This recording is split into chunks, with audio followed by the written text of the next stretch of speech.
첫 재판이 있었습니다. 이들은 재판부의 물음에 태연하고 담담한 모습을 보였습니다. 지하철역 대합실에서 40대 남성이 영무원을 폭행하는 일이 벌어졌습니다. 킥보드를 타지 못하게 했다는 이유였는데 행패를 부리던 남성은 자신을 깡패두목이라고 소개했습니다. 인천의 한 빌라에서 여자친구를 살해한 20대 남성이 구속됐습니다. 남성은 범행 전 흉기를 미리 준비하고 복수하는 방법을 검색해보기도 했습니다. 술에 취해 길거리에서 흉기 난동을 벌이던 남성의 영상이 공개됐습니다. 그는 지나가던 시민을 위협하다 출동한 경찰에게 제압됐습니다. 뾰로롱! 아유, 안녕하십니까. 자, 박 변호사님. 네. 제가 며칠 전에 말이죠. 저희 유튜브 클립에 달린 댓글을 하나 봤는데 네. 저에겐 악플을 박 변호사님에겐 선플. 감사합니다. 그 내용이 뭐였냐면 말이죠. 뭐죠? 네. 아, 야, 너 박지훈한테 무슨 열등감 있냐? 왜 이렇게 시비를 걸어? 박지훈이 너보다 1000배는 잘 나가. 막 그래. 아, 누가 뭐래? 어? 오해세요. 아니, 그거 아니에요. 예. 다 설정이에요. 예. 다 대본에 있는 걸 하는 거기 때문에 예. 오해하지 마십시오. 아, 진짜 좀 설명 좀 해주세요. 정말 다 좋아서 하는 거고 예. 그걸 싫어하는 사람은 양지열 몇 분 계시긴 한데 예. 저는 매우 좋아합니다. 아, 매우 그러니까요. 재밌습니다. 예. 이거 다 설정입니다. 네, 제가 막 이렇게 막 좋아라. 취향이 좀 독특하셔가지고. 예. 그렇습니다. 오해하지 마십시오. 제 열등감 느끼는 거 아닙니다. 아, 오늘도 빨리빨리 전해드릴게요. 진실 추적자 사건 반장 시작합니다. 지난달 소비자 물가 상승률 5.4% 올랐습니다. 5.4%.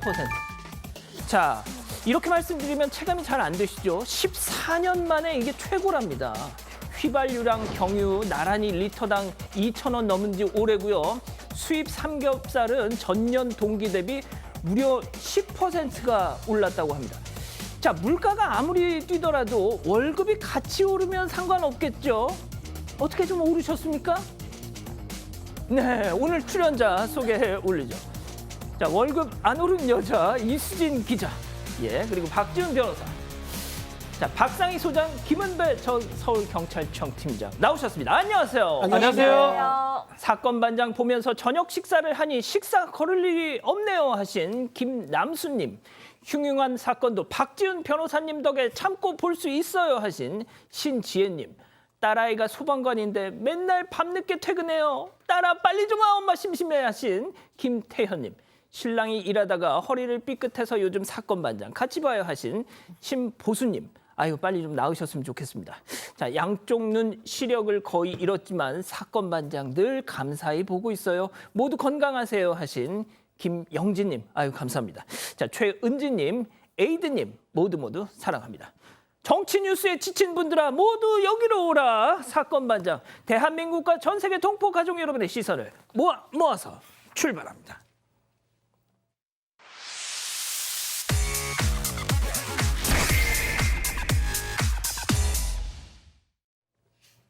자, 첫 번째 뉴스 보여주시죠.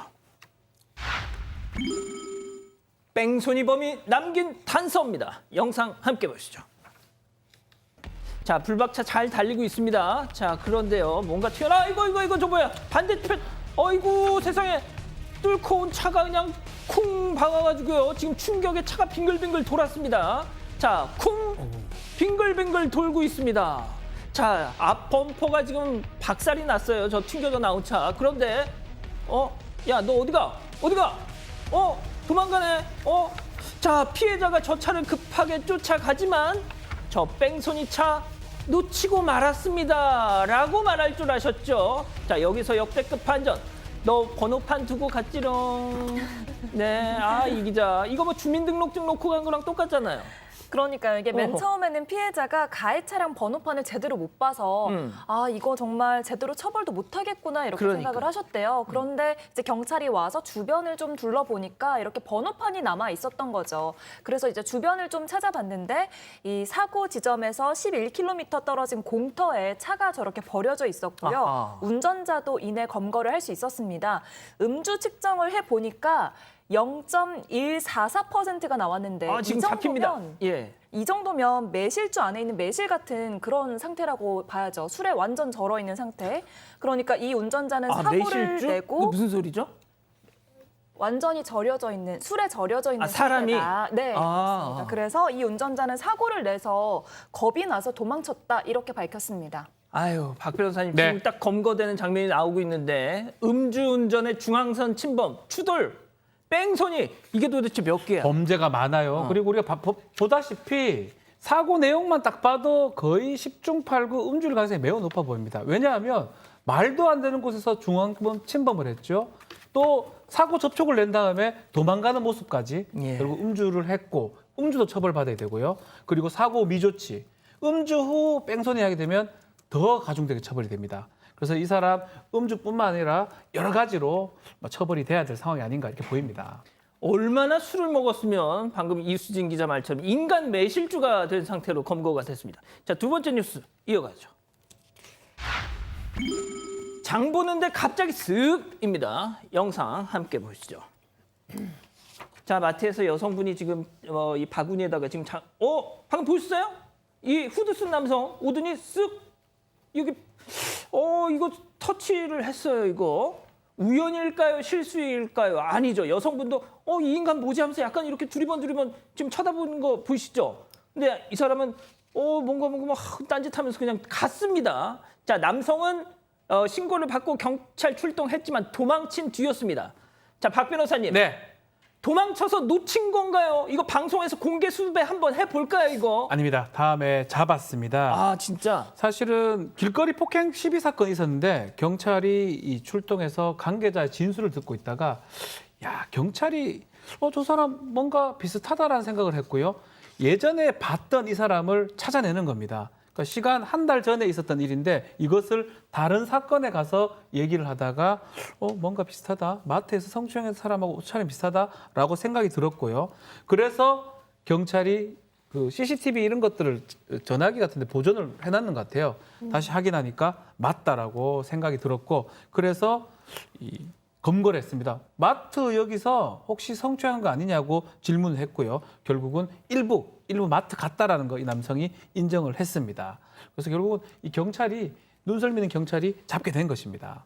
와, 세상에. 그러니까 지금 보시는 저 CCTV 영상을 경찰분이 정말 그 수백 수천 번을 계속 돌려보면서 그 인상착의를 기억하고 있다가 방금 얘기 들으신 것처럼 혹시 그 사람 아니야 해가지고 딱 잡았다는 겁니다.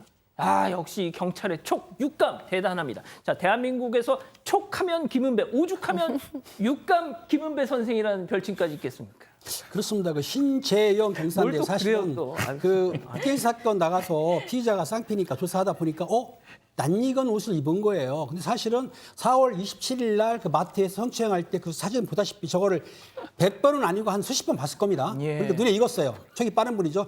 그런데 저 옷을 입고 있는 용모나 비싼 사람이 있으니까 물어본 거예요. 당신 마트에 갔지? 갔습니다. 당신 누구 성추행했지? 이 사람이 자백을 했어요. 그러니까 이 신재영 경사는 그걸 잊어버리지 않았던 거죠. 이야. 계속 기억하고 있다가 물어보니까 저 피해자를 찾게 된 건데 저기 한 달, 5월 30일 날 폭행 사건이 났거든요. 예. 한 달 지나는 뒤에도 저걸 기억했던 거예요. 세상에. 그러니까 저도 촉이 좋은데 신재영 상사도 상당히 촉이 좋으니까 신재영 경사 나한테 전화하게 되면 이번에도 피자를 쏘겠습니다. 연락 주세요. 예, 아무튼 어차피 연락이 안 올 테니까. 자, 팀장님. 근데 팀장님도 예전에 그런 진짜 어떤 육감 이런 걸로 딱 검거하신 경험이 있으세요? 육감으로는 검거를 많이 했지만은 이런 경우도 있었어요. 우리가 CCTV 보다가 그 이상하게 그 피의자 범인들이 그 옷을 버려야 되는데 같은 옷을 입고 범행한 사실이 있습니다. 그럼 특징이 오지 않습니까? 보통 우리가 용모라든지 걸음걸이 이런 것도 보지만 얼굴은 못 보더라도 어느 정도 의복은 또 찾을 수 있기 때문에 저런 경우에는 신재영 경사가 촉이 빨랐지만 그래도 피해자가 실수를 한 거죠. 아, 그렇군요. 네네. 알겠습니다. 자, 세 번째 뉴스 이어가죠. 정육점 홍보용 아기 돼지입니다. 영상 함께 보시죠. 자, 이곳저곳 막 냄새를 맡고 있는 정말 귀여운 새끼 돼지, 아기 돼지인데요. 그런데 저 장소가 다른 곳도 아니고 정육점입니다. 예? 생후 1개월밖에 안 된 돼지 2마리가 아침부터 저녁까지 저 좁은 공간에 갇혀 있는데 물그릇이 안 보입니다. 물그릇이. 정육점 앞에 있는데. 자, 이걸 목격한 누리꾼이 SNS에 영상을 올린 건데 진짜 이 영상을 올린 분에 따르면 새롭게 문을 연 정육점이 홍보용으로 데려다 놓은 거다라면서 막 분노해서 이 진짜입니까?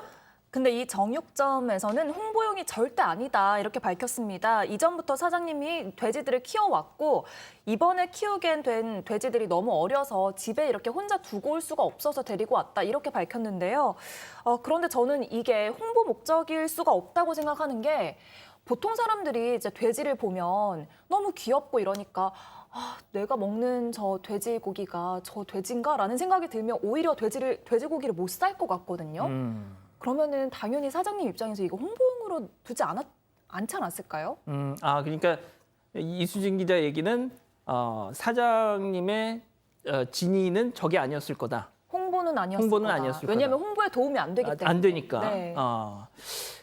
저도 이제 우리 이 기자 생각이 뭐 약간 동의가 되는데 소장님 저는 이 문제와는 별개로 삼겹살집 간판에 돼지가 막 흥얼거리면서 웃고 있는 모습 보면은 저는 개인적으로 좀 그렇거든요. 그런데 이거는 이 뭐 홍보용이 아니었다고 해도 일단 실물 돼지가 하필이면 또 정육점 앞에 있는 거는 이게 이게 좀 그렇습니다. 네. 좀 어렵네요. 네.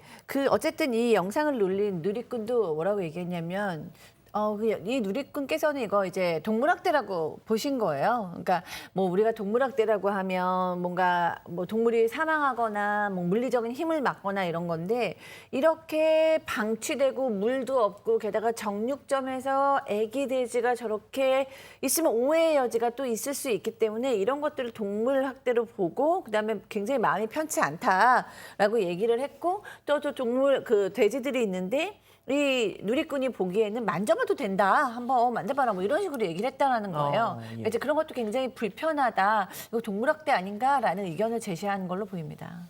알겠습니다. 저는 그 정육점 사장님의 진심을 믿겠습니다. 네 번째 뉴스 이어가죠. 갑자기 튀어나오면 어떻게 합니다. 오늘은 저희가 예상치 못한 사고, 일명 갑툭튀 사고들 모아봤는데요. 영상 함께 보시죠. 자, 우회전 2차로 지금 타고 가고 있습니다. 그런데 여기 대형 버스가 있죠. 뭐가 튀어나오진 않을 것 같은데. 자, 그런데 아이고야, 쾅! 세상에 거기서 튀어나올 줄이야. 무작정 들이밀면 어떡합니까? 팀장님. 자, 보시다시피 버스 때문에 지금 완전히 안 보였거든요. 그렇습니다. 지금 2차선은 달리는데 1차선에 버스가 있는 상태에서 가다 보니까 저 하얀 차, 저 차가 갑자기 들어온 거지 않습니까? 근데 저기는 이제 뭐 가로등이 신호등이 없기 때문에 문제가 되긴 하지만 그 사고가 나가지고 아마 그 불박 차량이 이제 폐차될 정도로 받았다고 하는데 지금 상대편 보험사에서는 당신도 좌우를 안 봤기 때문에 10% 책임이 있다라고 주장한다는 거예요. 예. 근데 여기 변호사님 계시지만 저 차가 지금 차선도 넘었을 뿐만 아니라 갑자기 나왔기 때문에 피하기가 상당히 힘들어요. 그렇다고 본다면은 만약에 보험회사들은 원래 트집을 잡지 않습니까? 그러니까 10%를 주장하게 되면은 소송까지 갈 정도가 되면은 아마 그 피해 차량이 100% 승소하지 않을까 싶은 생각이 드는데 일단은 운전하실 때 조금 속도를 줄였으면 싶은 마음도 들지만 저럴 경우에는 어쩔 수 없다고 보는 거거든요. 나중에 이제 박 변호사님이 저건 판정해 주셨고 약간 기계적으로 보험회사 같은 경우는 속도 같은 걸 생각해가지고 10%, 20%를 매기는 경우가 많습니다. 그렇지만 만약에 재판에 간다면 예전에는 없었지만 지금은 블랙박스 영상들이 다 재판에 증거자료로 제출되거든요. 저 증거를 보면서 저 영상을 보면서 과연 누가 피할 수 있을까요? 저는 재판에 간다 그러면 우리 김은배 팀장의 말씀처럼 재판에서는 100% 이길 가능성도 있지 않을까 그렇게 생각이 듭니다. 알겠습니다. 보험회사가 전부 트집을 잡거나 그런 건 아닙니다. 어떤 보험회사의 자기들 원칙 같은 게 있거든요. 그렇죠. 그 얘기를 드리는 예, 겁니다. 알겠습니다. 자, 또 다른 영상 함께 보시죠. 깜깜한 여기 왕복 10차선 도로인데요. 멀리 신호가 파란불 됐어요. 지금 갑니다. 잘 가고 있어요. 자, 쭉 달리는데 뭐 문제 없는데 아무것도 잘 가고 있는데 이거 잠깐만요. 뭐야? 왜 사람. 아이고, 세상에. 이 사람을 피하려고 오른쪽으로 틀었는데 하필이면 또 거기서 또 제대로 박 변호사님. 법조인의 양심을 걸고 대답해 주십시오. 왕복 10차선 도로. 심지어 이곳은 보행자 사고 지점입니다라는 현수막까지 있었는데 불박차 과실이 있다고 말씀하실 거면 침묵해 주십시오. 침묵하고 싶은데 침묵할 수가 없을 것 같습니다. 근데 이제 문제가 있습니다. 횡단보도에 지금 사고가 난 거거든요. 횡단보도 사고는 만약에 합의가 안 되거나 하게 되면 교통사고 처리 상대방으로 처벌받을 수가 있어요. 지금 사람 다쳤거든요. 차와 차 사고가 아니고 차와 사람의 사고가 될 수 있기 때문에 그 부분 때문에 글쎄요, 참 아쉽지만 침묵을 제가 해야 되지만 과실이 조금 있다고 봐야 되고 합의가 지금 필요한 상황이 아닌가 그렇게 보입니다. 예, 안타깝지만 알겠습니다. 자, 이건 뭐 법이 그러니까 뭐 박 변호사님도 어쩔 수 없는 법이죠. 자, 마지막 뉴스 이어가죠. 장나라 6살 연하와 결혼. 와, 진짜 올해로 데뷔 21주년째 장나라 씨가 결혼을 한답니다. 드라마 남자 셋 여자 셋 기억나시죠? 아마 우리 박상희 소장님이 가요계를 은퇴하고 공부를 막 시작할 때쯤 데뷔를 하지 않았을까요? 그 날짜는 모르겠지만 어쨌든 장나라 씨도 저렇게 어린 얼굴을 하고 있지만 40살이 넘었다고 해요. 그러니까 상당히 오랜 연예계에서는 뭐 정말 터줏대감인데 드디어 결혼을 하는군요. 지금 6살 연하에 같이 작업했던 영상 감독이라고 좀 정해지고 있어요. 근데 서로 교제한 지 2년이나 됐다고 하는데 좀 조용히 자기교제를 했다는 생각이 들고 어쨌든 굉장히 뭐 미소도 아름답고 선한 마음을 가지고 있고 자기 일에 열심히 사는 분이라서 결혼을 결정했다. 앞으로 결혼하고도 또 즐겁게 뭐 드라마에 임하겠다라고 얘기를 한 상태입니다. 예. 박지훈 변호사님 네? 남자 셋 여자 셋 기억나시죠? 당연히 기억나죠. 남성 구리구리 여성. 양동근 씨하고 러브씬 막 우리가 이제 사랑에 빠졌었죠. 예. 구리구리 양동근. 예. 골목길 양동근. 예. 남자 셋 여자 셋을 기억하시는 우리 박지훈 변호사님 50세대. X세대입니다. 네. 자, 서울 중랑구 중화동에 사시는 유하 엄마 여수연 여사님 보고 계신가요? 생후 8개월 유하가 태교를 사건 반장으로 한 나머지 지금도 제 목소리만 나오면 TV에 시선을 고정한다고 들었는데 유하야, 광고도 좀 봐줘라. 활성 비타민을 알아? 먹으면 바로 빡 흡수가 쏙쏙 온몸에 쫙 피로가 싹 힘이 아로나민 골드 대세는 활성이야. 초심으로 돌아갑니다. 교촌을 풀어 다시 조입니다. 정직하게, 젊게, 다 함께. 교촌은 다시 한 살입니다.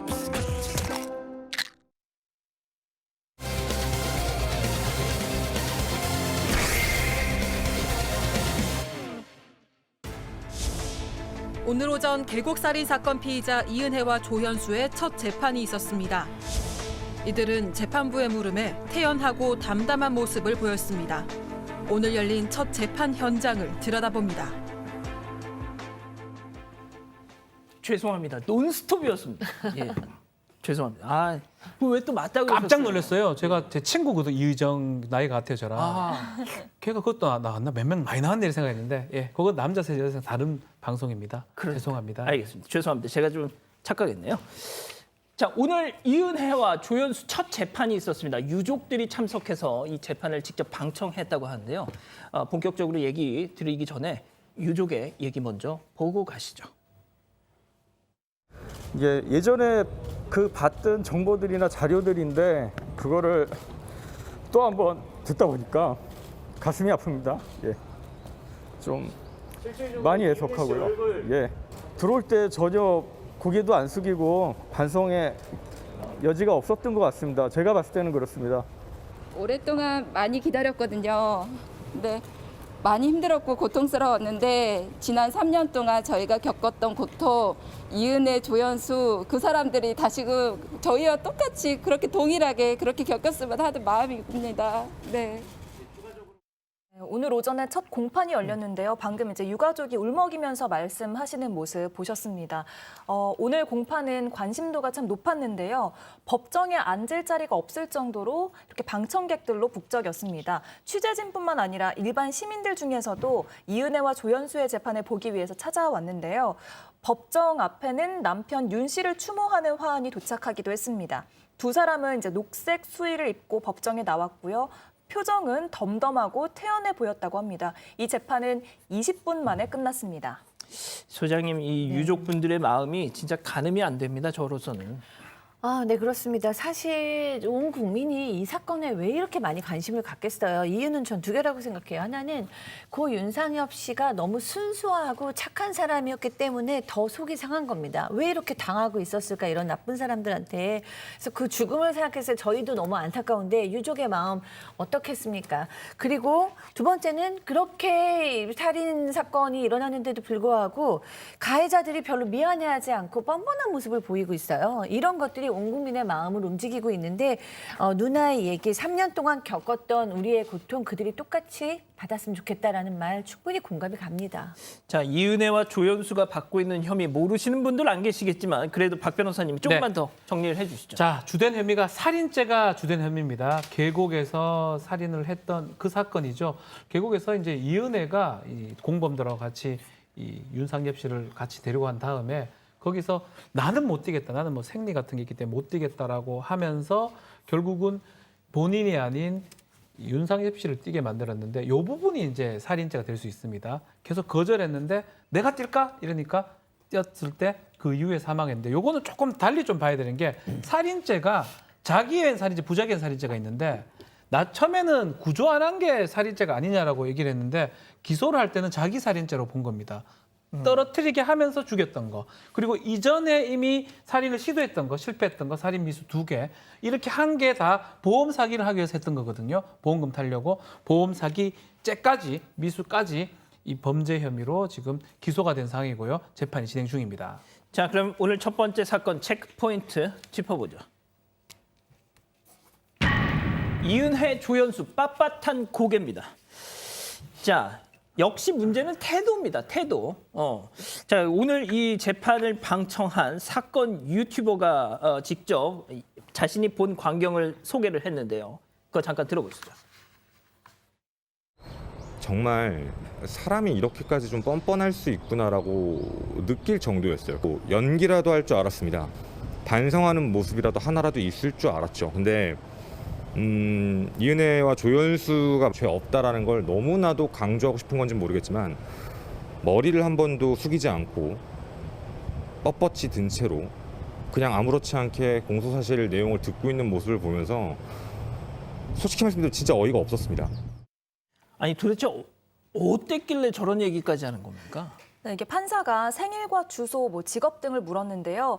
머뭇거리는 부분도 있었다고 전해졌거든요. 그런데 대부분은 덤덤하게 흔들림 없이 이렇게 임했다고 전해졌고요. 공소사실, 그러니까 두 사람이 윤 씨에게 어떤 행동을 했는지 그런 걸 읊을 때도 얼굴을 당당하게 들고 공판에 임했다고 합니다.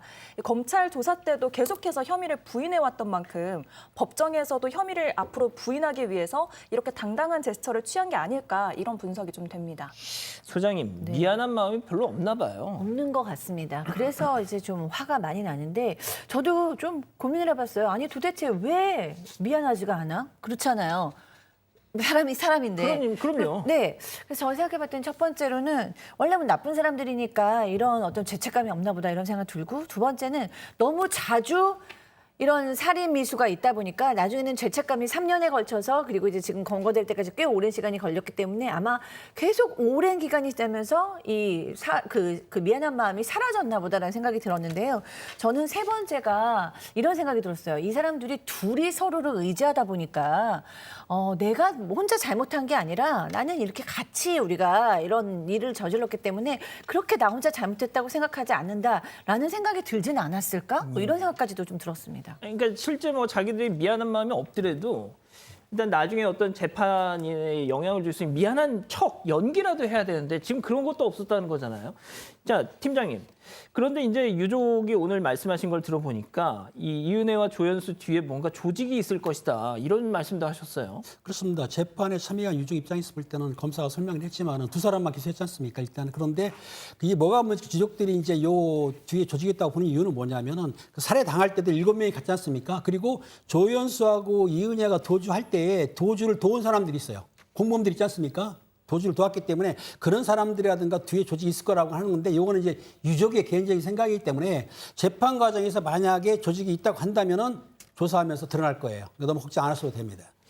박 변호사님, 그런데 오늘 재판이 좀 뭐 길게 진행될 줄 알았더니 20분 만에 끝났대요. 첫 재판입니다. 첫 재판에서 가장 중요한 거는 검찰 측에서 기소 유지를 진술하면 피고인들이 이 혐의 사실을 인정하냐 마냐 이 부분이 가장 중요한데 혐의 사실 관련해서 기록을 못 봤기 때문에 모르겠다라고 얘기를 했던 것 같습니다. 판사의 질문에 따라서 혐의 인정하냐고 물어보니까 기록 복사를 못해가지고 혐의 인정에 대해서 밝힐 수가 없다라고 얘기를 했고요. 그래서 다음에 빨리 기록 복사가 되면 그때 좀 제대로 진행이 될 것 같습니다. 그래서 이번 재판에서는 한 20분 정도 하고 재판이 끝났습니다. 자, 오늘 이 재판 과정에서 조금 뭐 저희 취재 기자도 재판에 들어갔는데 보통 이제 판사들이 이제 뭐 당신 이름 뭐냐, 뭐 이렇게 주소 어디냐 이렇게 물어보잖아요. 주소를 3번이나 이은혜가 틀렸다고 합니다. 제대로 대답을 못했다고 그래요. 그러니까 자기네 집 주소가 어딘지도 정확히 알지 못했다는 건데 이거에 대해서 누리꾼들은 그 고인의 돈으로 그냥 사실상 뭐 막 이것저것 옮겨 다니면서 자기들끼리 살고 그랬잖아요. 네. 여기 인정신문이라고 그러거든요. 피고인이 맞는지 아닌지 확인하는 겁니다. 이름 물어보고 주민번호 물어보고 주소, 직업을 물어보는데 주소가 판사가 갖고 있는 거 다른 거예요.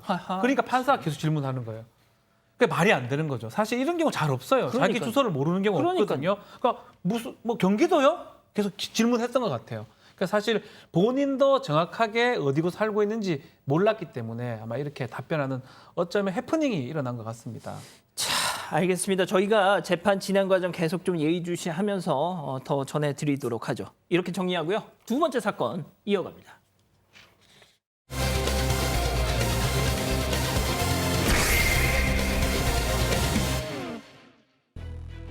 지하철역 대합실에서 40대 남성이 영무원을 폭행하는 일이 벌어졌습니다.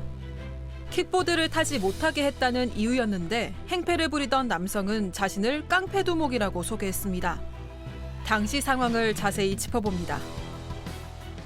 자, 이 기자 이거 지금 제일 화제가 화제라고 하면 아무튼 그런데 정말 많은 조회수를 기록하고 있는 동영상입니다, 지금. 네, 이게 불과 나흘 전에 벌어진 일인데요. 이 남성이 서울에 있는 한 지하철역 안에서 전동 킥보드를 타다가 제지를 당한 겁니다. 근데 그냥 탄 것도 문제인데 굉장히 쌩쌩 달려서 영무원 입장에서는 제지를 하지 않을 수가 없었다라고 하거든요. 그런데 이렇게 제지를 하니까 이 남성이 갑자기 영무원에게 욕설과 폭행을 하기 시작했습니다. 자, 그럼 여기서 이번 사건 체크포인트 짚어보죠. 나 깡패 두목이야. 이 40대 남성 좀 봤더니 저랑 동갑이던데. 자, 당시 현장 상황 영상 직접 보고 가시죠. 영무원이 비키라고 아 이놈이 킥보드 내가 타고 가는데 아저씨 여기는 왜 딱 잡더라고요. 왜 이러나 왜 밀어? 왜 밀어? 야나 깡패 두목이야. 얼른 나이도 보셨어? 내가 이 관련 동영상에 달린 베스트 댓글이 팀장님 뭐였냐면요. 이게 서울 구로의 한 지하철역에서 발생한 사건이잖아요. 네네. 서울 구로 최대 폭력 조직 킥보드파 보스다. 킥보드파 보스. 킥보드파. 근데 킥보드파 보스 정도 되면은 저렇게 싸우지도 않고 욕을 안 하거든요. 실제적으로 이제 동네에 보면 지역 깡패가 있습니다. 조폭은 아닙니다. 그런데 그 사람들이 옛날에 은어로 논두렁 깡패라고 했어요. 그 사람들 술 먹고 이제 조금 와서 행패 부리는데 저 사람이 지금 내가 보기에는 영무원하고 싸우면 내가 볼 땐 맞을 것 같아 오히려. 아니 몸집이 영무원분이 더 커. 영무원은 이제 안 하죠. 왜냐하면 혹시라도 이제 진상 부릴까 봐. 그런데 제가 보기에는 깡패 두목이라 말을 안 하기 때문에 맞습니다. 저 사람 상대편 겁주려고 한 것이 절대로 퀵보드파 깡패 두목이 절대로 아닙니다. 오해하시면 안 됩니다. 예, 그런 거 없습니다. 서울 구로에 그런 조직 없어요.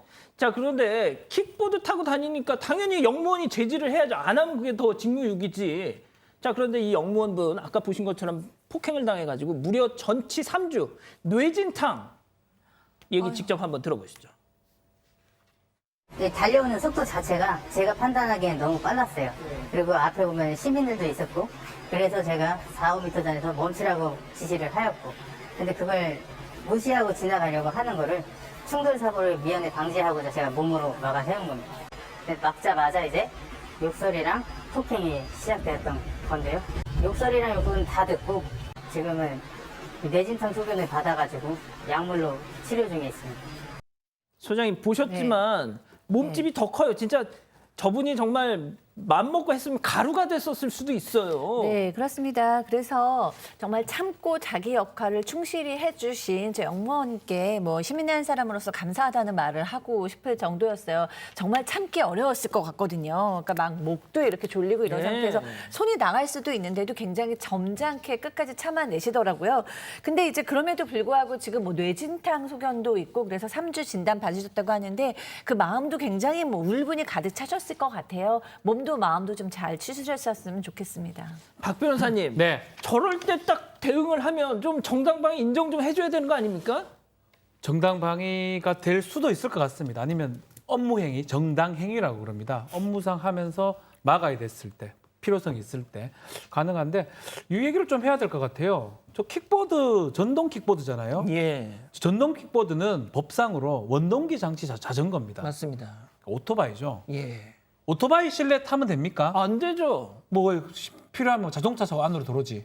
영화에선 그러죠. 액션. 영화에서는 가능하지만 한국 영화에서도 불가능합니다. 불법입니다. 그렇군요. 도로교통부 위반이 될 수가 있고요. 실내에서 탈 수 없고요. 차도나 정해진 데서만 탈 수가 있습니다. 도로에 한해서. 근데 본인 자체가 불법을 해놓고 본인이 오히려 폭행을 행사하고 상해를 지금 하는 모양새거든요. 그 부분을 뭐 얘기하지 않을 수가 없네요.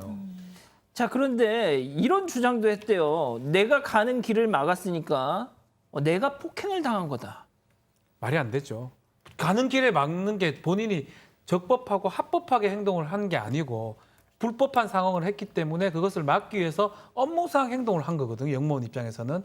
영무원 입장에서 제가 봤을 때 지금 계속 얘기를 하지만 정당방위나 저기서 안에서 뭐 그 말을 할 필요는 없지만 혹시나 물리력을 행사했다 하더라도 저는 법적으로 괜찮다는 생각이 드는데 오히려 영무원이 괜찮은 거지 본인이 이런 주장을 할 수는 없을 것 같습니다. 자, 그런데 나중에는 도망가려고 하기도 했었대요. 네, 뭐 나 바쁘니까 뭐 신분증 찍어라 뭐 막 이렇게 얘기를 하면서 이렇게 도망가려고까지 했는데 이제 신고를 받은 경찰이 와서 사건은 상황은 마무리가 됐고요.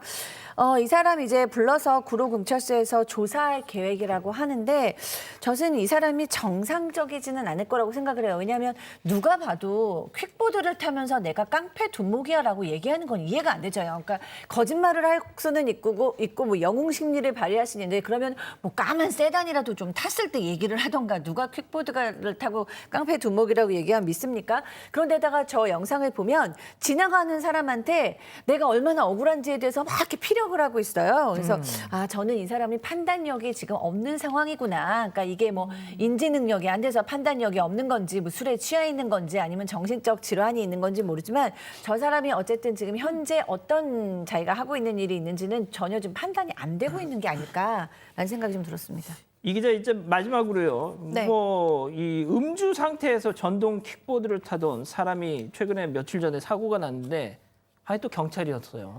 네, 그렇습니다. 한 20대 남성이 서울 논현동에서 만취 상태로 전동 킥보드를 타다가 승용차와 충돌을 했는데요. 다행히 다친 사람은 없었지만 이 사람이 문제는 경찰이었다는 겁니다. 이 남성 면허 취소 수준의 상태였고요. 안전장비를 제대로 착용하지 않았는데요. 강남경찰서는 이 남성을 귀가를 일단 시켰고 도로교통법상 음주운전 혐의로 입건을 했습니다. 자, 저는 아까 보신 그 킥보드파, 그 사람 실제 얼굴을 봤습니다. 블러를 치지 않은 영상을 봤어요. 아마 주변 사람들 뭐 아무리 블러를 쳤어도 누군지 다 알 겁니다. 앞으로 진짜 그러지 마세요. 예, 이렇게 정리하고요. 세 번째 사건 이어갑니다.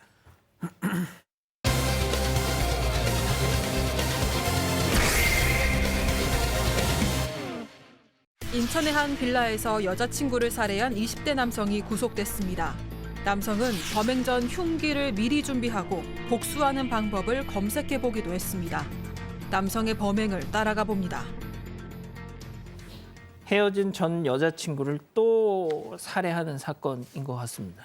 네, 이렇게 친밀한 남성에게 살해를 당하는 여성이 나흘에 한 번꼴로 발생한다는 통계도 있는데 지난달 23일에도 한 남성이 전 여자친구를 흉기로 살해하는 일이 있었습니다. 이 남성 범행 이틀 전에 흉기를 미리 준비를 했고요. 귀가하는 전 여자친구를 따라가서 집으로 들어가서 범행을 저질렀습니다. 범행 후에 이 남성은 극단적인 선택을 시도를 했지만 팔목에 크지 않은 상처를 입고 병원으로 옮겨졌고요. 이 여성은 원래는 가족하고 함께 살고 있는데 범행 당시에는 그날따라 집이 비어 있었다고 합니다.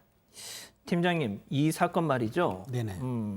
저는 어떤 느낌을 받았냐면 지난해 새 모녀를 살해했던 김태현 사건과 상당히 아주 많이 유사합니다.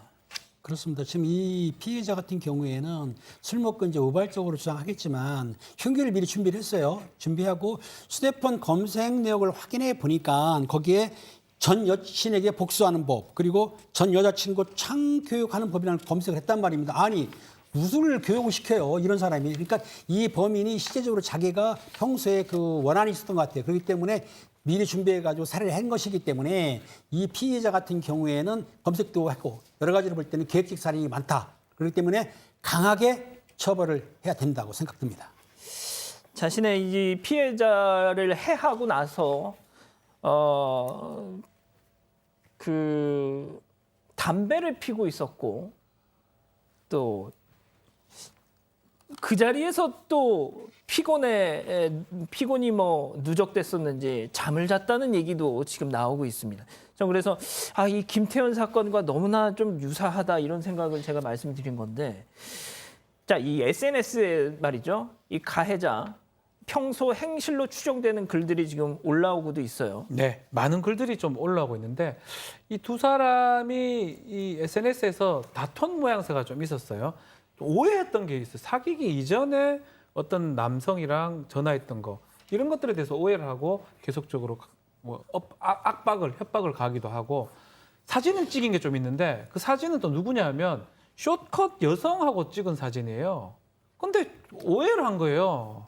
여자인데 남자로. 세상에. 오해를 하면서 재떨이로 때리기도 하고 전화기를 뭐 못하게 하기도 하고 이러니까 피해 여성 입장에서는 이 남자랑 더 이상 만나서 안 되겠다고 판단한 것 같고요. 그래서 만나지 말자라고 이별을 통보하니까 그 이후에는 더 많은 폭력을 행사했던 걸로 보입니다.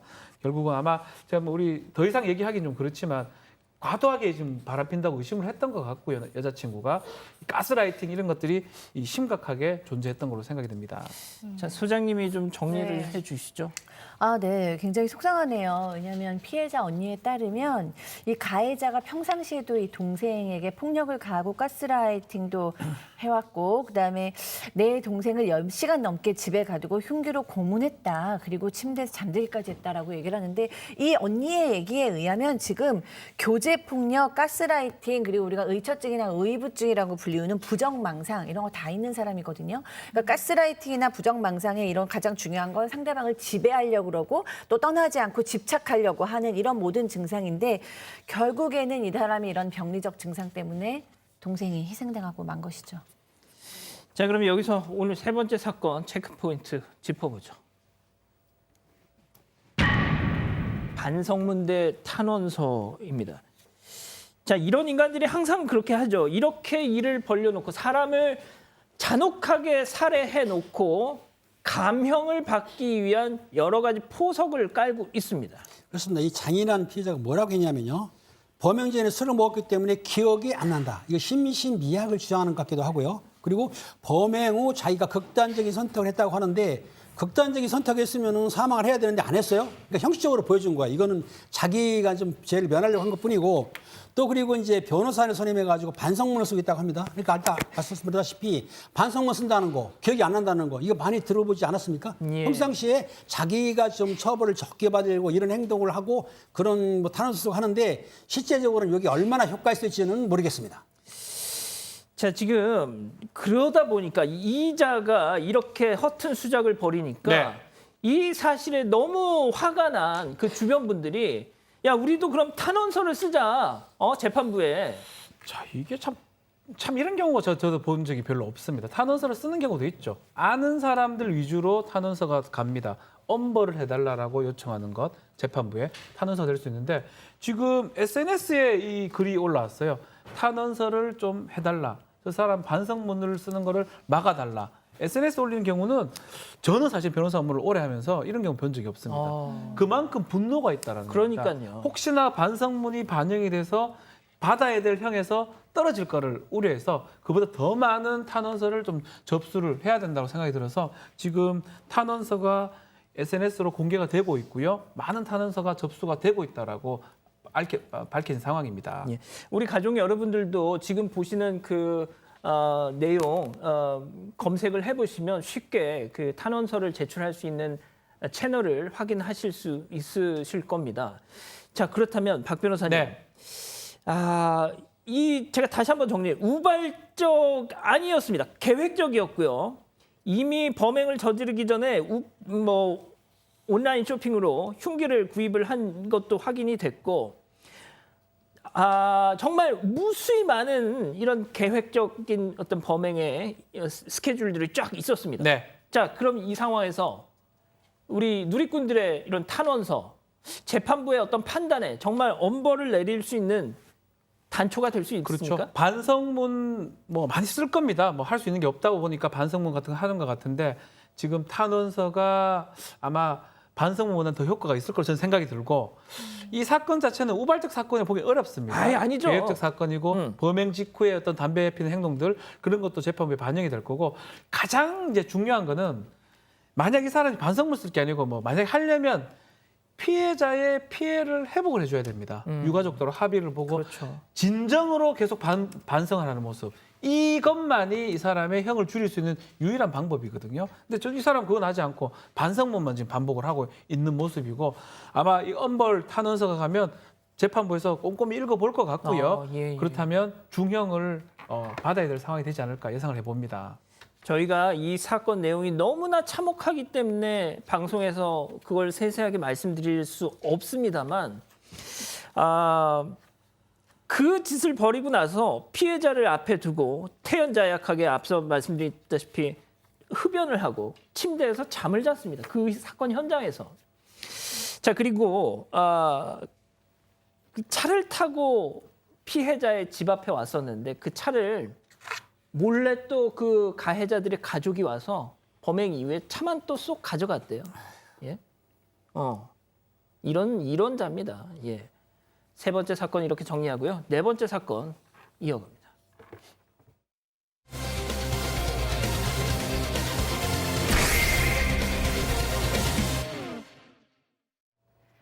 한적한 골목, 한 남성이 제대로 서 있지도 못한 채 휘청거리면서 주변을 이렇게 두리번거립니다. 이윽고 자신의 주위로 한 여성이 지나가자 여성이 얼굴을 향해서 흉기를 휘두르는데요. 봉병을 당한 여성은 깜짝 놀라 그대로 달아납니다.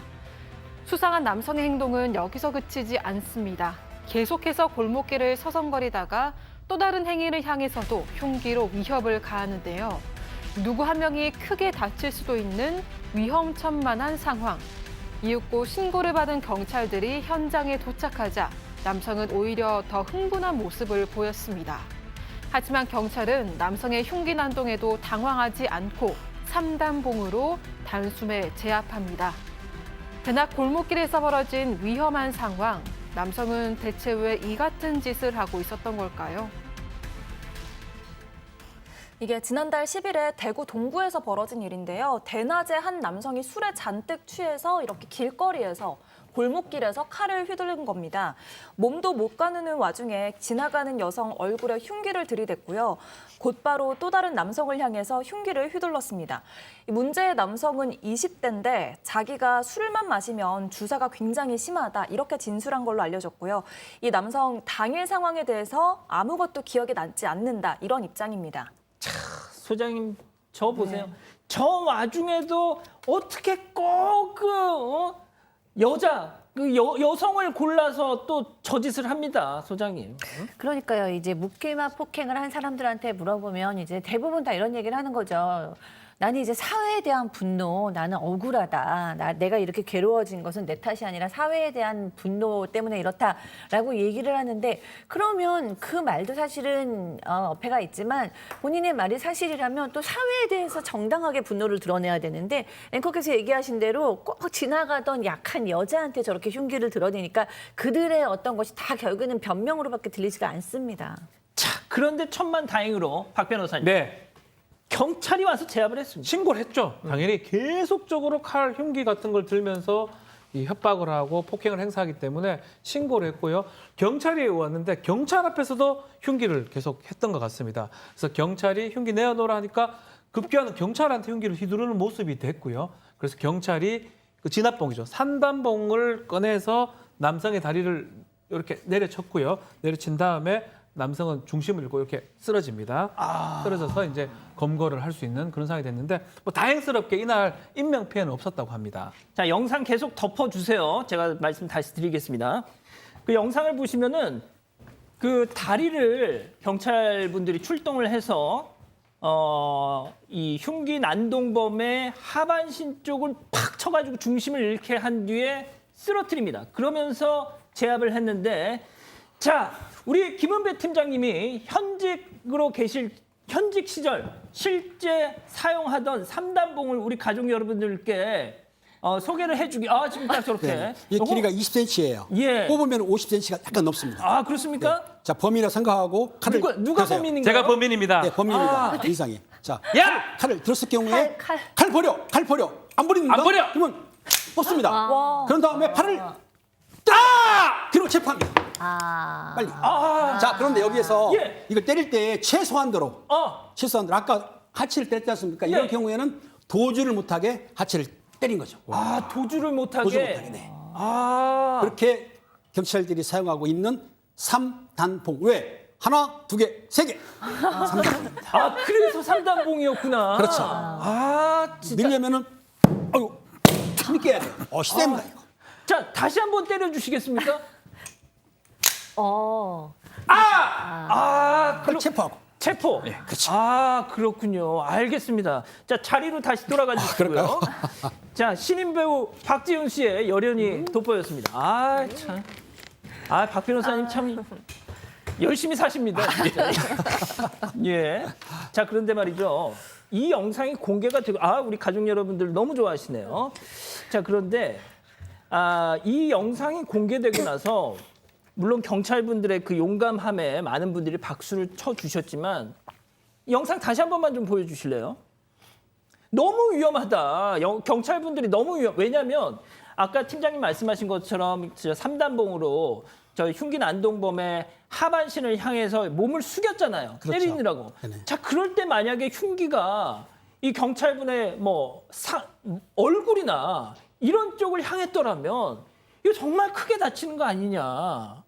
그럴 수도 있는데 경찰들이 일단은 체포술이라든지 훈련을 받고 있는 거고 또 경찰들이 갖고 있는 게 3단봉은 장군데 이것만 있는 게 아니고요. 거기 이제 태정은 혹시 아시죠? 예. 그 사람 기절시키는 전기로. 그다음에 또 가스총이 있어요. 그리고 또 권총도 있는데 이걸 사용하게 되면은 인명피해가 있기 때문에 최소한대로 시민의 안전을 위해서 범인이라 하더라도 그렇기 때문에 인권보호 차원에서 이런 3단봉을 사용하는 것이고 정말 저 흉기를 들고 사람을 한다든가 총 같은 거 들었을 경우에는 경찰도 무기 사용해서 쏠 수도 있는 거죠. 그런데 이 영상에 달린 그 베스트 댓글이 뭐였냐면요. 제가 팀장님께 소개해 드릴게요. 칼 휘두르는데 그다지 길지도 않은 3단봉만 휘두른다고요? 아니, 경찰은 가족도 없고 친구도 없는 존재입니까? 다리 치려고 숙이다가 경찰 찔리면 그거 누가 책임질 거예요? 자, 진짜 세상이 변했습니다. 세상이 변했습니다. 이런 상황에서 경찰이 다소 무리하게 진압을 한다고 해서 뭐 과잉 진압이다라고 뭐라고 할 사람은 진짜 없습니다. 안 그렇습니까, 박 변호사님? 그렇죠. 과잉 진압이라고 보기는 어려운데 뭐 예를 들어서 이제 저기서 정말 상처를 크게 입힌다. 이러면 좀 문제가 될 수가 있겠죠. 딱 필요한 만큼만 이제 제지를 한 거고요. 이 남성 지금 본인 주장에 따르면 술에 취해서 뭐 전혀 기억을 못 한다라고 얘기를 하고 있고요. 다만 이제 그 흉기가 앞이 예리한 그런 흉기는 아니었던 것 같아요. 뭉뚱한 사람한테 실제로 위해를 가할 수 있는 그런 흉기는 아니었고요. 그래서 그렇지만 특수폭행이 됩니다. 위험한 물건을 갖고 사람한테 폭력을 행사했던 특수폭행죄로 지금 입건이 됐고 검찰에 송치된 그런 상황이라고 합니다. 그렇군요. 얼마 전에 말이죠. 제주 경찰이 심야 무면허 폭주족 단속하다가 이 폭주족 녀석들이 지들이 경찰차 들이받아가 전치 12주가 나온 일이 있었습니다. 그래가지고 그 폭주족 아버지가 경찰 고소하겠다 해가지고 제가 소개도 한번 해드렸잖아요. 자, 그제 김창룡 경찰청장이 그 정도면 문제 없다고 우리는 판단했다. 해볼 테면 해보라는 식으로 아주 세게 또 얘기를 했어요. 진짜 그렇게 돼야 됩니다. 그렇게 경찰분들이 만약에 혹시나 또 뭐 과잉지나 뭐 인권 침해 이런 거 의식해가지고 쭈뼛쭈뼛 하다 보면 본인들도 다치고, 결국엔 시민의 피해로 돌아오는 거 아니겠습니까? 자, 그런데 말이죠. 이런 주취자의 난동으로 벌어진 아찔한 상황이 서울에서도 있었습니다. 체크포인트 짚어보죠. 비상망치 사용법. 이건 뭐죠? 이번에는 20대 여성인데요. 술에 취해서 버스를 탔는데 갑자기 차 안에서 비상망치 있잖아요. 화재 시에 이렇게 창문을 깰 수 있는 거. 그거를 이제 꺼내 들더니 갑자기 유리창을 부수기 시작했다는 겁니다. 여성은 이제 경찰관이 출동을 했을 때 경찰관 2명의 손도 깨물었고요. 다른 경찰관 2명도 팔을 핥히어서 상처를 냈다고 전해졌습니다. 이 버스 안에는 이제 승객 10명이 같이 타고 있었는데 다행히도 이 여성 때문에 다친 승객은 없었다고 합니다. 아이고, 경찰 2명이 출동했는데 손 깨물고 막 핥히고, 아이고, 팀장님 왜 저랬대요? 그러니까 그 여성이 이제 이렇게 변명을 합니다. 하차하려고 배를 눌렀더니 버스 기사분이 하차를 안 시키고 갔기 때문에 자기가 비상용이 설치된 버스에 있는 걸 깼다고 하는데 비상용이라는 건 물에 빠지거나 화재 시에 깨는 것이기 때문에 그렇죠. 이분이 변명을 했고 그 버스 기사분이 이런 말씀하십니다. 누른 적이 없고 하차하고 하지도 않았다. 그러니까 단순히 이 내용을 들어보면 수추정 해가지고 했는데 망치 가지고 깬 거기 때문에 이분은 좀 처벌을 받지만 더군다나 경찰관을 물어가지고 상처 입혔다. 이분이 주정이 너무 심한 겁니다. 이런 분들도 강력하게 처벌을 해야 됩니다. 자, 박 변호사님. 예. 이 여성 어떻게 될까요? 근데 저게 지금 보면 많은 사람들이 있는 곳에서 했던 행동들이거든요. 그래서 사람들의 위해를 가할 수 있기 때문에 블랙박스 좀 더 좀 확인을 한 다음에 구속영장 신청을 좀 검토하고 있다고 경찰이 밝히고 온 상황입니다. 구속 가능성이 있어 보입니다. 예. 우리 가족 여러분들이 뭐 토르냐 막 이러시는데 토르 있잖아요. 예. 뭐 그냥 한 소리고요. 자, 경찰청 자료, 제가 이 말씀을 꼭 좀 드리고 싶습니다. 경찰청 자료에 따르면 지난해 월 평균 510명의 경찰이 공무집행 중에 폭행 협박에 시달렸습니다. 왜 이렇게 경찰이 동네북일까? 자, 법원의 솜방망이 처분 때문이다. 구속 비율이요 5에서 8% 정도밖에 안 됩니다. 아무리 재판에 넘어가도 벌금형, 심해야 집행유예가 태반이라는 거예요. 자, 박 변호사님. 네. 이거는 전 진짜 시정돼야 된다고 봅니다. 알겠습니다. 시정되면 좋겠습니다. 동의하시는 겁니까? 예, 뭐 하여튼 다 100%는 동의를 못하지만 하여튼 많이 동의합니다. 알겠습니다. 네. 자, 이렇게 정리하고요. 계속해서 별별 상담소 이어갑니다.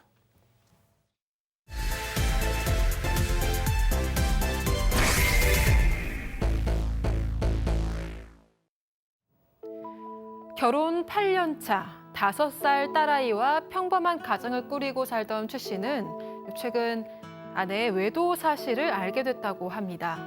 아내의 외도에도 가정을 지키고 싶었던 최 씨와는 달리 아내는 이혼을 요구했다고 하는데요. 내연남과 도저히 헤어질 수 없다는 이유였습니다. 아내의 태도에 최 씨는 결국 이혼을 결심했습니다. 그런데 최 씨의 아내는 자신의 외도로 이혼에 이르렀음에도 아이만은 포기할 수 없다면서 양육권을 요구하고 있습니다. 경제적으로 더 여유가 있는 자신이 아이를 키우는 게 맞다는 건데요. 그러나 최 씨 역시도 아이를 포기할 수 없었습니다. 경제적인 여유가 있다면 유책 배우자도 아이의 양육권을 요구할 수 있는 건가요? 근데 아이가 지금 5살이라고 했잖아요. 예. 그러면은 뭐 5살이라도 그래도 뭐 최소한의 의사 표시는 가능할 테니까 아이한테도 좀 엄마 따라갈래, 아빠 따라갈래 좀 물어봐야 하는 거 아닐까요, 그거? 네, 그런데 아직 아이가 부모가 이혼하게 될 거라는 사실을 모르고 있다고 합니다. 아내는 아이가 딸인 만큼 더욱 자신이 아이를 키워야 한다고 주장하고 있는데요. 최 씨는 친아빠가 있는데 아이를 새아빠 밑에서 키우게 할 수는 없다는 입장입니다. 최 씨의 고민을 별별 상담소에서 해결해 주세요. 알겠습니다. 수고하셨고요. 본격적으로 좀 사연을 풀어보죠. 사랑했으니까 결혼했을 거 아니에요. 근데 한마디로 말하면 이게 짝사랑 결혼이었습니다. 이 맞선으로 만나서 결혼을 하게 됐는데 남자 최 씨는 아내를 보고 첫눈에 반했습니다. 그런데 아내는 사실 부모님 뜻에 따라서 결혼을 한 건데요. 아내는 결혼 전에 오랫동안 사귄 연인이 있었는데 부모님이 너무 반대를 하셔서 헤어졌었고 연애 결혼, 그러니까 사랑을 통해서 하는 결혼은 거의 포기하고 있었습니다. 그래도 결혼을 하고 나름대로 아이도 낳고 잘 지내는 것 같았는데 아내 마음 한구석에는 이렇게 헤어진 연인이 늘 있었던 겁니다. 아이 뭐 조선시대도 아니고 그냥 좋아하면 결혼하면 되지 부모가 반대해도. 전 연인이죠. 전 연인이 음악을 했어요. 아티스트, 작곡을 뭐 이런 걸 했었는데 예. 좀 돈이 별로 없었던 것 같아요. 그러다 보니까 지금 아내의 부모들이 엄청 싫어했죠. 뭐 음악이 밥 먹이 주나 뭐 이런 얘기를 했는 것 같고요. 그러다 보니까 약간은 홧김에 부모한테 모욕을 좀 당하니까 지금 최 씨하고 결혼을 했던 것 같고요. 그 이후에 이제 뭐 아이도 낳고 지금 잘 살고 있다가 우연찮게 친구들로부터 이 전인의 소식을 듣습니다. 근데 이 운명의 장난인가요? 이 연인이 지금 너무 잘 나가는 작곡가가 돼서 아주 뭐 유명 가수한테 곡을 주는 작곡가가 돼버린 겁니다. 근데 이제 왜 몰랐냐 하면 이 작곡가가 예명을 쓰지 않겠습니까? 뭐 LP, 뭐 BK 뭐 이렇게 다 쓰잖아요. 예명으로 활동을 하다 보니까 유명 작곡가 된 것도 몰랐고 나중에 보니까 아니 그 사람이 그 사람이냐? 라고 할 정도로 아주 부자의 유명 작곡가 된 거를 뒤늦게 알게 된 겁니다. 그렇다면 진짜 왕년에는 소시적에는 비전도 없고 당장 벌는 수입도 없고 그러니까 막 야야야 저런 인간 저런 녀석하고 뭐하러 결혼하니 했던 근데 그 친구가 지금은 유명 작곡가. 그러니까 또 다시 만나기 시작한 겁니까, 소장님? 네, 다시 만나려고 만난 건 아닌 것 같아요. 그러니까 결혼을 했고 아이를 낳았으니까 가정을 지켜야 된다라고 생각을 해서 가정을 지키려고 애는 쓴 것 같습니다. 근데 뭐 어떻게 만나게 된 건지는 이제 뒤에 설명을 하기로 하는데요. 근데 이제 굉장히 애틋했던 마음은 계속 있었대요. 왜냐하면 전 연인이 만든 음악을 들어보니까 다 자기한테 하는 얘기 같이 느껴진 거예요. 왜 웃으세요? 웃기잖아요. 네. 혹시 뭐 개인적인 경험? 아니 뭐 이런 이유로 이혼하고 전 연인 만나려면 이 세상 모든 사람이 다 전 연인을 만나게 될 확률이 있는 거죠. 근데 어쨌든 유난히 웃으시네요 오늘. 아니 박지원 전화사 개 째려봐서 그래요. 아니 좀 그런 노래가 있는 것 같아요. 그러니까 있는 것 같아요. 네, 어쨌든 이 가사를 보니까 다 나를 향한 가사 같았다. 이 말이 좀 재밌어서 웃었습니다. 예. 실제 그 어떤 가수들이 자기 노래에 헤어진 전 연인의 어떤 뭔가를 약간 이렇게 암호화해서 이렇게 녹여넣는 경우가 있어요, 더러. 실제로 제 유명한 작곡 이름 말씀 못 드리는데 전 연인을 생각하고 쓴다고 하더라고요. 작사 작곡. 예. 진짜? 예. 박상희 소장은 아니고요. 예. 알겠습니다. 네.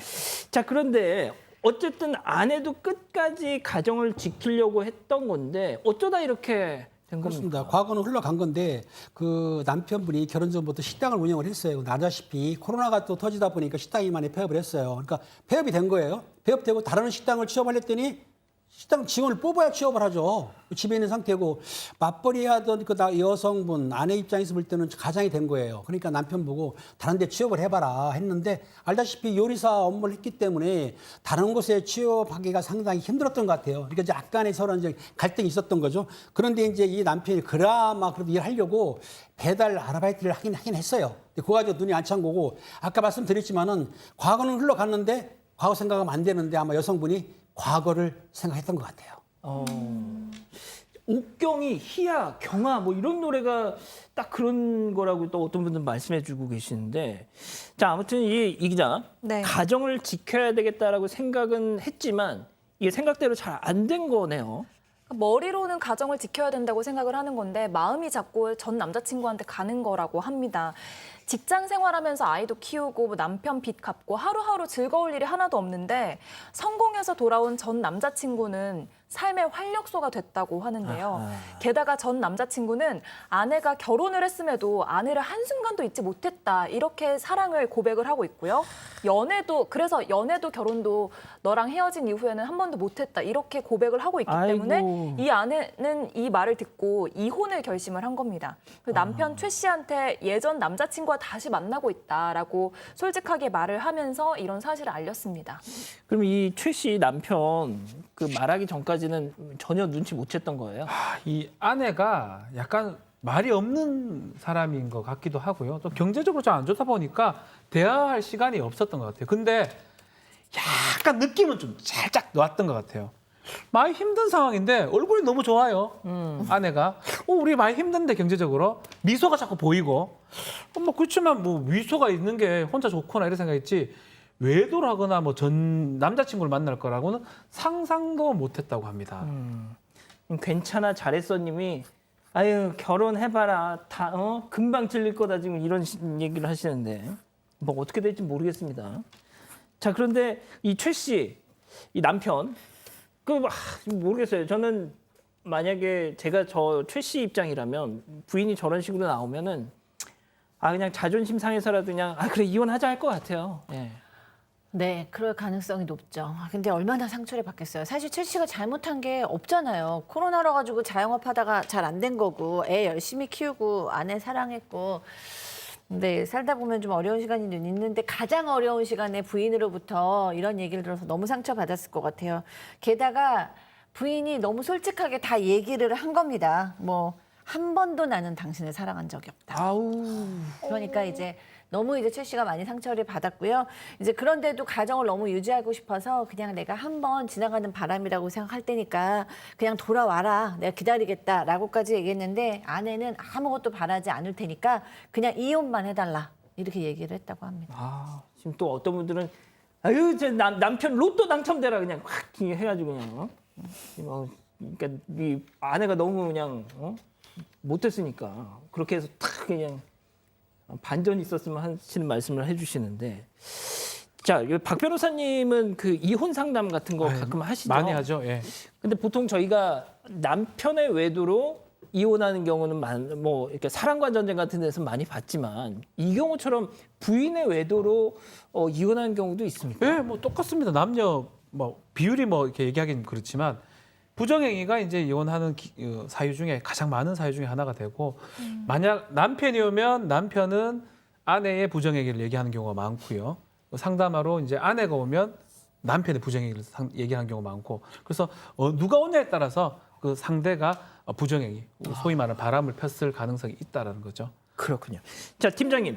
결국 이 남편 최 씨 부인이 저렇게까지 난 당신이랑 결혼했지만 한 번도 진정으로 사랑해 본 적이 없었어라는 얘기까지 듣는데 당연히 헤어져야죠. 어차피 뭐 마음을 되돌릴 수도 없고 미워도 다시 한 번이 안 되기 때문에 이혼을 이제 하기로 한 거예요. 이혼을 합의를 했는데 여자분이 뭐라 했냐면 이혼한 대신에 아무것도 경제적 유혹을 안 한다. 단 우리 둘 사이에 있던 딸을 데려가서 양육하겠다가 문제가 된 거예요. 그러니까 당신한테 경제적인 것도 바라지도 않고 딸만 데려가겠다. 내가 경제적으로 더 많기 때문에 딸을 잘 키울 수 있다고 이제 주장했던 것 같아요. 그리고 딸도 아마 엄마가 키웠으니까 엄마를 따라가겠죠. 그리고 그 상대편 전 연인이라는 사람도 그래 당신하고 따라오면 잘 키워줄게 이렇게 말했다는 거예요.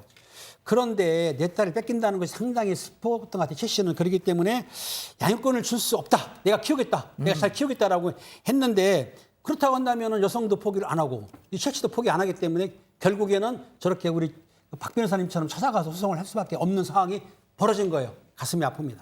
그러니까요. 자, 그럼 이쯤에서 별별 상담소 오늘의 궁금증 짚어보죠. 자, 결국 이겁니다. 외도한 이 배우자도 자녀의 양육권을 가질 수 있는지 여부 말이죠. 네.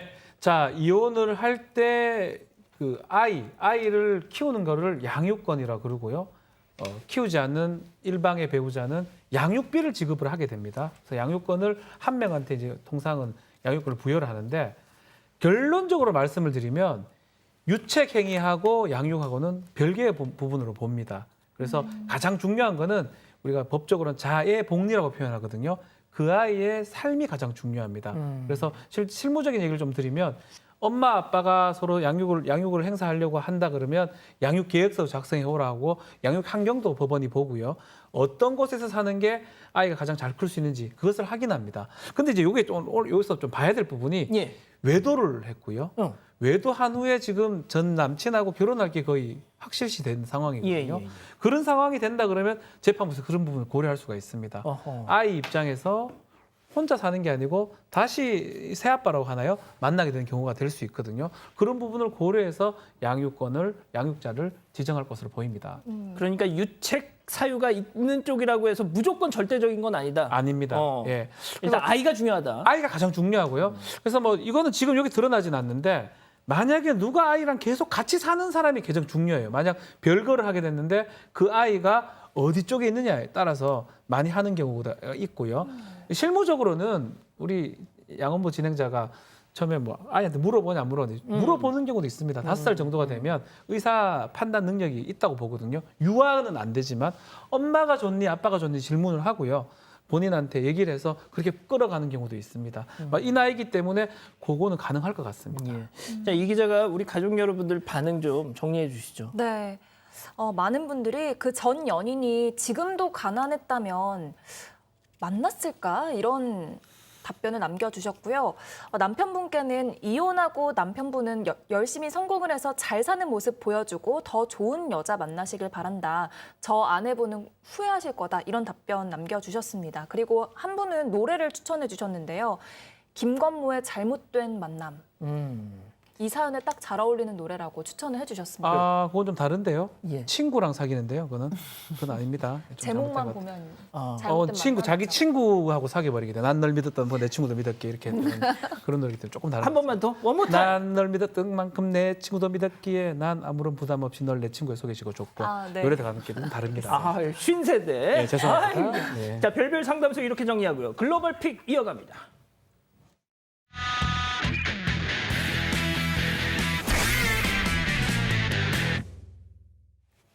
첫 번째 픽 영국으로 가보시죠.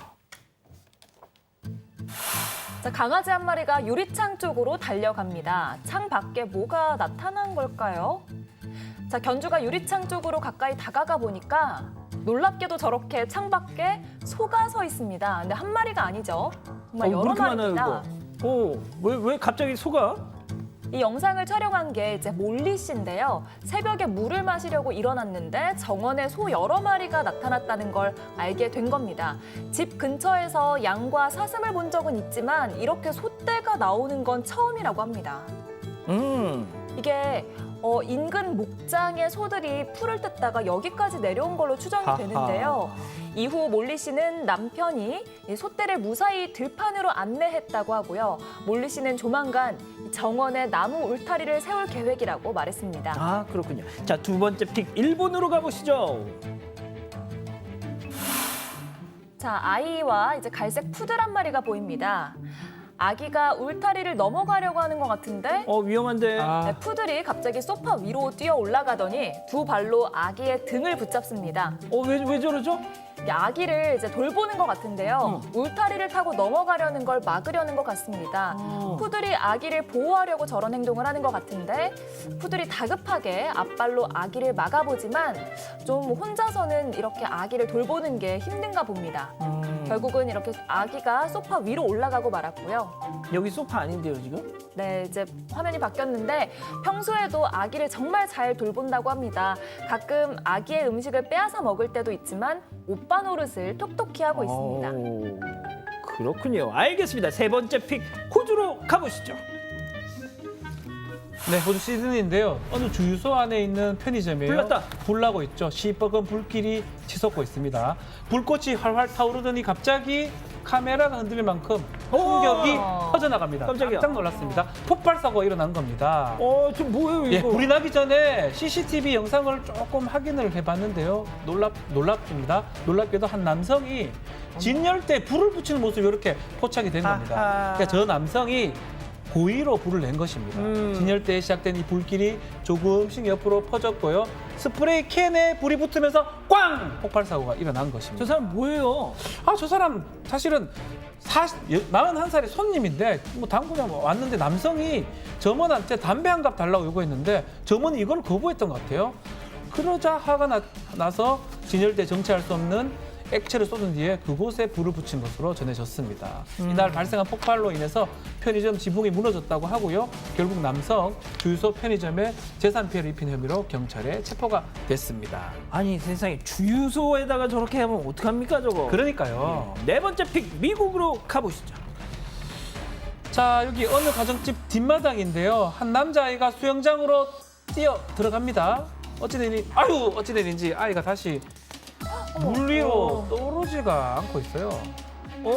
팔만 물 밖으로 지금 내놓은 채 아이고. 사실 좀 발버둥 치고 있는 그런 모습이기도 하고요. 어떻게? 한 남성이 지금 보고 있어요. 예, 한 남성이 달려옵니다. 달려와서 남성이 곧장 수영장으로 뛰어들어서 물에 빠진 아이를 들어서 수영장 밖으로 끌어냅니다. 남성 의식 잃고 쓰러진 아이한테 어떡해. 심폐소생술을 실시했고요. 쿡쿡쿡. 다행히도 잠시 뒤 아이가 깨어납니다. 아이고. 그 남성이 아이를 세이브 구한 거죠. 세이브. 예, 구한 겁니다. 물에 빠진 아이가 왜 저러냐 보니까 자폐증을 앓고 있는 4살 소년 하비에르라고 해요. 남자아이예요? 예, 남자입니다. 엄마가 잠시 화장실에 간 사이에 아이가 거실을 빠져나와서 수영장으로 달려갔다고 하는데 자, 이 모습을 옆집에 사는 사람이 이제 12살 아이가 목격을 했고요. 아빠한테 알려. 아빠, 누가 수영장에 들어가요? 라고 얘기하니까 위급상을 전해들은 아빠가 곧장 울타리를 뛰어넘습니다. 옆집 아이를 구했습니다. 당시 상황 어땠는지 한번 우리가 들어볼까요? As my friends were yelling at me to go get help, and I just went like, oh no, and ran. Definitely when he started to cough up water and everything, I knew that was a good sign, and I just didn't realize I had to keep going for so long. But 현지 경찰에 따르면 4살 아이가 무려 3분 22초 동안 물속에서 발버둥을 쳤다고 하는데요. 만약 이웃집 가족이 아이를 구하지 못했다면 생각도 못하겠어요. 정말 끔찍했을 것 같아요. 정말 천만다행입니다. 자, 5번째 픽 중국으로 가보시죠. 네, 한 남성이 아파트 외벽을 타고 있는데요. 위험해. 안전장치도 없이 건물 외벽에 돌출된 벽돌을 잡고 아래로 내려가고 있습니다. 이 모습이 마치 스파이더맨을 떠올리게 하는데요. 아니야, 이거. 이 남성은 무려 37층 높이의 아파트에서 내려오고 있었고요. 남성이 밟은 벽돌의 폭이 20cm에 불과해서 발을 헛디디면 정말 끔찍한 사고로 이어질 수 있는 상황이었습니다. 왜 저래 진짜. 그런데 저 남성 벽에 몸을 기댄 채 아래로 내려다보면서 정말 여유를 즐기고 있는데요. 저런 거 하지 마. 따라 하시지도 않겠지만 하지 마세요, 진짜. 외벽을 타고 내려간 이유는 밝혀지지 않았는데 이 남성이 3층까지 내려왔을 무렵 구급대원들이 도착을 했고요. 이들이 창문 밖으로 손을 뻗어서 남성을 구조했다고 합니다.